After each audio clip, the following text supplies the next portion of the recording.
বিসমিল্লাহির রহমানির রহিম। প্রিয় শিক্ষার্থীবৃন্দ, সকলের প্রতি আমার আন্তরিক শুভেচ্ছা ও সালাম।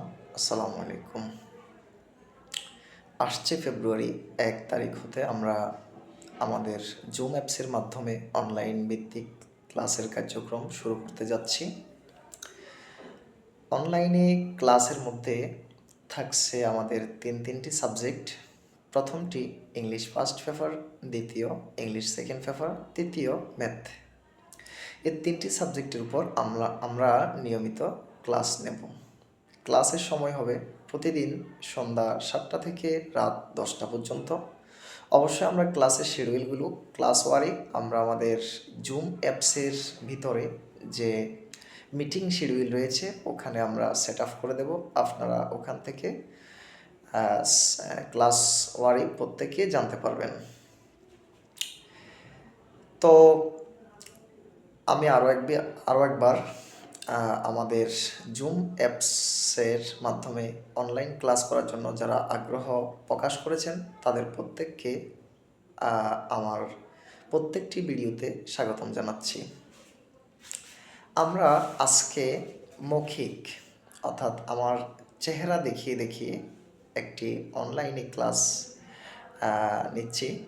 ক্লাসটি হচ্ছে ইংলিশ সেকেন্ড পেপারের একটি গুরুত্বপূর্ণ অংশ, সেটি হচ্ছে পার্টস অফ স্পিচ।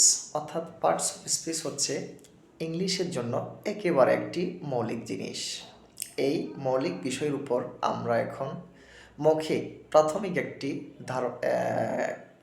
ক্লাস আমরা এখনই করছি। তো আমরা সকলে প্রায় জানি পার্টস অফ স্পিচ কি। পার্টস অফ স্পিচটা হচ্ছে সহজ কথায় বলা হয় বাক্যের অংশ। আমরা জানি ইংরেজিতে আমরা যতগুলো বাক্য নিজেরা তৈরি করি বা অন্যরা তৈরি করার পরে আমরা যে বাক্যগুলো দেখি প্রতিটি বাক্যের মধ্যে কয়েকটি অংশ আমরা দেখতে পাই। যেমন রহিম ওয়ার্কস এভরি মর্নিং, অর্থাৎ এখানে আমরা একটি বাক্য তৈরি করেছি, রহিম প্রতিদিন সকালে হাঁটে।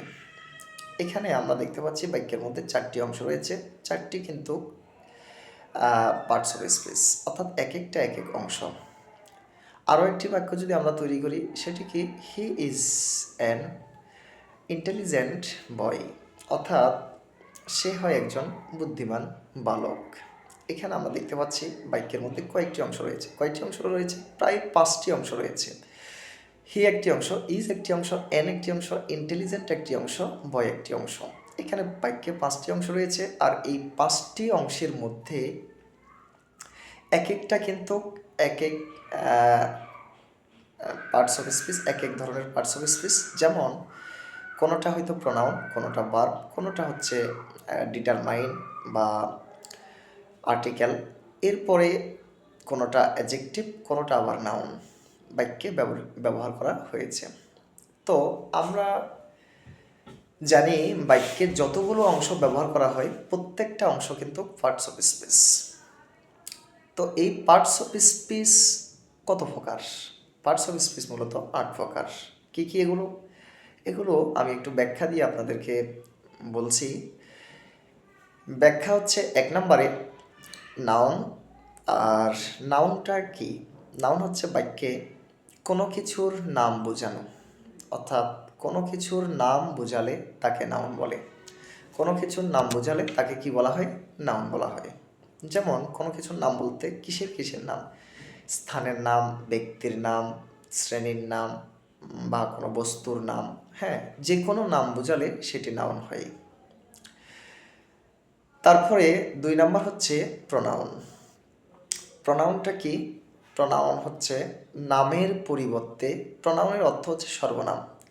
আর এটা কি? এটা হচ্ছে নামের পরিবর্তে কোনো কিছু ব্যবহার করাকে সর্বনাম বলা হয়। যেমন আমরা একটু আগে একটি বাক্য তৈরি করেছিলাম, রহিম ওয়ার্কস এভরি মর্নিং। এখানে আমরা বাক্যের শুরুতে একটি নাউন ব্যবহার করেছি, নাউনটি হচ্ছে রহিম। আর পরবর্তী বাক্যে যদি আমরা লিখতে চাই হি ওয়ার্কস এভরি মর্নিং, তাহলে এখানে রহিমের পরিবর্তে আমরা এবার হি ব্যবহার করেছি, আর হিটি হচ্ছে এখানে প্রোনাউন। আশা করি বুঝতে পারছেন। 3 নম্বর হচ্ছে ভার্ব।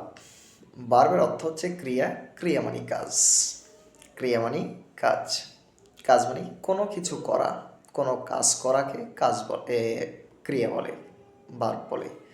কি এগুলো? যেমন দৌড়ানো, অঙ্কটি করা, ভাত খাওয়া, তারপরে ইংরেজি শেখা। এই যে শেখা, করা, খাওয়া, দৌড়ানো, এগুলো প্রত্যেকটি কিন্তু কাজ, আর এদেরকে ভার্ব বলা হয়। আশা করি বুঝতে পারছেন, বাক্যে অবশ্যই ভার্বের ব্যবহার হয়ে থাকে। 4 নম্বর হচ্ছে অ্যাডভার্ব। অ্যাডভার্ব এর অর্থ হচ্ছে ক্রিয়া বিশেষণ অথবা বিশেষণের বিশেষণ। অর্থাৎ এটা কি? এটা কিন্তু বাক্যে ব্যবহার করলেও হয়, না করলেও হয়। তাহলে কেন এটি আসছে? এটি কিন্তু ব্যবহার করলে কি হয়? এটি ব্যবহার করলে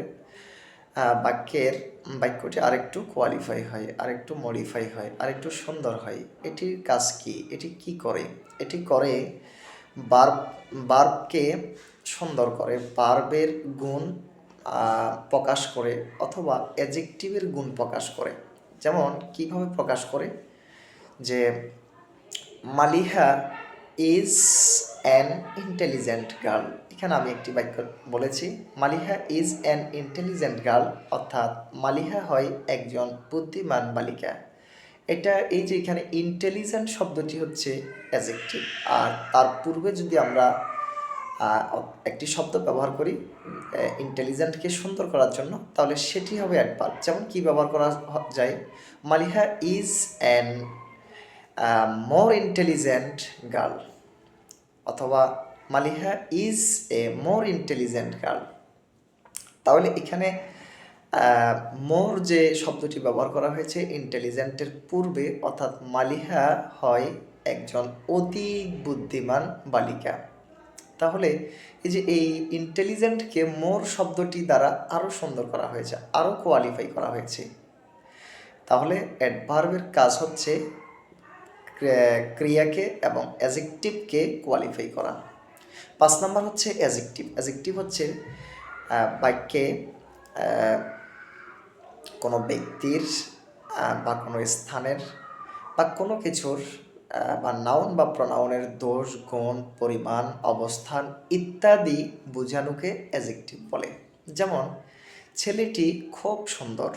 এখানে সুন্দরটা হচ্ছে ছেলেটির একটা গুণ, ছেলেটি খুব ভালো, ভালোটা হচ্ছে ছেলেটার গুণ। মেয়েটি খুব সুন্দর, সুন্দরটা হচ্ছে মেয়েটির গুণ। মেয়েটি খুব বুদ্ধিমান, বুদ্ধিমানটা হচ্ছে মেয়েটির গুণ। তাহলে যেখানে ছেলে মেয়ে বা কোনো কিছুর যে গুণ বা দোষ প্রকাশ করা হয়, এই প্রকাশটা হচ্ছে অ্যাডজেক্টিভ। তারপরে 6 নাম্বার হচ্ছে প্রিপোজিশন। প্রিপোজিশনের অর্থ হচ্ছে কি? প্রাধান্যই অব্যয়। প্রাধান্যই অব্যয় মানে হচ্ছে প্রিপোজিশনে কি করে? প্রিপোজিশনে করে বাক্যে নাউন বা প্রনাউনকে অন্য একটি অংশের সাথে, সংযুক্ত করে দেয়। বাক্যে অন্য অংশের সাথে অর্থপূর্ণ করে দেয়, অর্থবোধক বানিয়ে দেয়। এটাকে মূলত প্রিপোজিশন বলা হয়। পার্টস অফ স্পিচের 7 নাম্বার অংশের নাম হচ্ছে কনজাংশন। কনজাংশন শব্দের অর্থ হচ্ছে সংযোজক, অর্থাৎ দুটো বাক্যকে একত্রিত করার নাম হচ্ছে সংযোজক। অর্থাৎ দুটো বাক্যকে যে শব্দগুলো দ্বারা একত্রিত করা হয় তাদেরকে সংযোজক বলা হয় বা কনজাংশন বলা হয়। যেমন and, but, if, so, because, এগুলো সব কিন্তু কনজাংশন। এরা কি করে? এরা দুটি বাক্যকে একত্রিত করে। আর পার্টস অফ স্পিচের একেবারে সর্বশেষ অংশ, 8 নম্বর অংশ হচ্ছে ইন্টারজেকশন। ইন্টারজেকশনের অর্থ কি? বিস্ময়সূচক অব্যয়, অর্থাৎ এটি কিন্তু বাক্যে সবসময় ব্যবহার করা হয় না এবং বাক্যের মধ্যে সবসময় ব্যবহারও হয় না। কখন ব্যবহার হয়? অর্থাৎ বাক্যের মধ্যে কাউকে অতিরিক্ত কিছু বোঝাতে বা কাউকে উৎফুল্ল করতে বা কাউকে আবেগ ঘন করতে ইন্টারজেকশনের ব্যবহার করা হয়ে থাকে। যেমন কাউকে যদি তুমি যে বলো যে এই অঙ্কটি করো, তখন সে এই অঙ্কটি করছে, করার পরে তাকে তুমি কি বললা? বেশ, বেশ করেছ, তুমি এই অঙ্কটি ভালো সুন্দরভাবে করেছ। তাহলে এখানে যে বেশ করা, এই বেশ করাটা হচ্ছে ইন্টারজেকশন। বা কাউকে কোনো কিছু বলতে বা বুঝাইতে বললে কি আনন্দ, হুররে, এই যে এটা ইন্টারজেকশন। এলাস ইন্টারজেকশন, সেম এটা ইন্টারজেকশন। এই যে এখানে ফাই, এই শব্দগুলো হচ্ছে ইন্টারজেকশন। এগুলো বাক্যে কোনো কিছুকে উৎফুল্ল করতে, কাউকে আবেগঘন করতে ব্যবহার করা হয়ে থাকে।